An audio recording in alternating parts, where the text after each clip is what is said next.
Welcome back. Today we're looking at damage number 12, specifically because it guest stars, you guessed it, Superman. So one of the rites of passage in any DC comic book, it seems, is that you have to meet and fight Superman, especially if you're somebody who's supposedly powerful.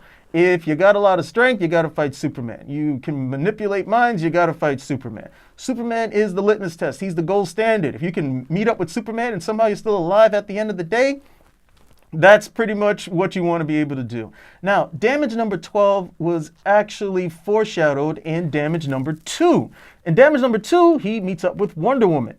And he actually contends with Wonder Woman, though she uses the magic lasso, which if you've read enough stories, Wonder Woman usually gets over because she uses the magical items. It's rare that it's just a bang-up fist-to-fist brawl. The magic stuff usually comes in. I'm not saying anything bad about Wonder Woman, but it usually happens.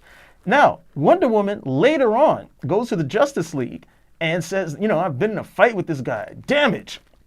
And I don't think I've ever been hit that hard before. And Superman's there, and he's like, never? And Superman's kind of like, yeah, I know I've hit you a couple of times. He's like, he hits harder than I do? I doubt that that's even possible. But all of this is to foreshadow leading up to damage 12. Now, in damage 11, we saw Superman arrive at the very end, and he's telling Damage, look, you just messed up the entire Justice League, but it's going to stop now, or I'm going to have to put you down. Now, anybody who reads Damage knows that he's got a little caveat to his powers. He's only got like an hour's worth of juice, and then he's pretty much out of it. But he's strong enough that he can pretty much take out just about most of the major players without a problem. But now, you're stepping into the ring with Superman. Okay, one of the issues that I usually have with these type of setups is that Superman, you know, look, the speed alone, usually makes it very difficult for most guys to even think about contending with Superman. So, you know, these fights usually tend to Superman, you know, okay, I'm going to stay in one place, I'm going to just throw punches with you, and I'm going to give you a break at the end of the day. You know, he doesn't do any of the other stuff that would pretty much make this fight irrelevant. So, you know, they meet up. You know, Superman tells him, hey, look, you know, we're going to not, you know, you're not doing it anymore. We're going to put this nonsense to the side. And of course, first punch goes to Superman, and Damage is like, wow, you know, he punches even harder than I thought. Then of course, Damage comes back and he socks him. He's like, oh, and Superman's like, wow, you know, he punches harder than I thought. And that's pretty much the best that you can hope for. If you're a big Damage fan and you're like, yeah, I picked up this because I know that Damage can beat Superman.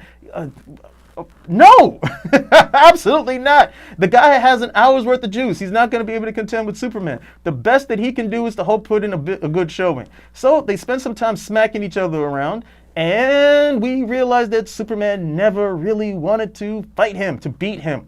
That the whole idea is he was just trying to exhaust Damage out, or at the very least, he was going to go until finally that hour was up, and then it was just going to be not Damage.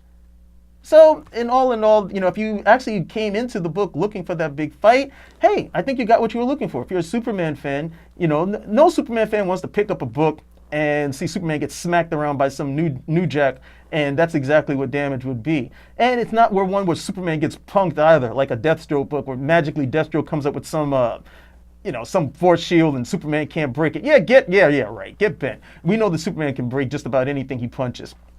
Maybe with the exception of Brainiac's shield. No, he broke that too. So if you're a Superman fan, it's cool. And then if you came in, you're a Damage fan, hey, he acquits himself very well. Even towards the end, Superman says, look, you know, you punch harder than anybody that I've ever been punched by before. Now, mind you, Superman usually gives this type of grace, I should say, to other characters pretty easily. He has said this about the Incredible Hulk. He has said this about Martian Manhunter. He's even said that Batman was the most dangerous man on the planet.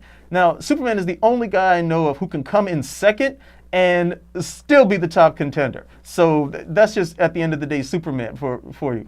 But, you know, in terms of the overall story, hey, art was nice. Okay, story was, if you just like a good battle, you know, nice little versus battle, you got that. And hey, was it worth the money? Hey, I was entertained. So if you got a few bucks and you got a few minutes to kill, damage number 12. I think you'll enjoy it.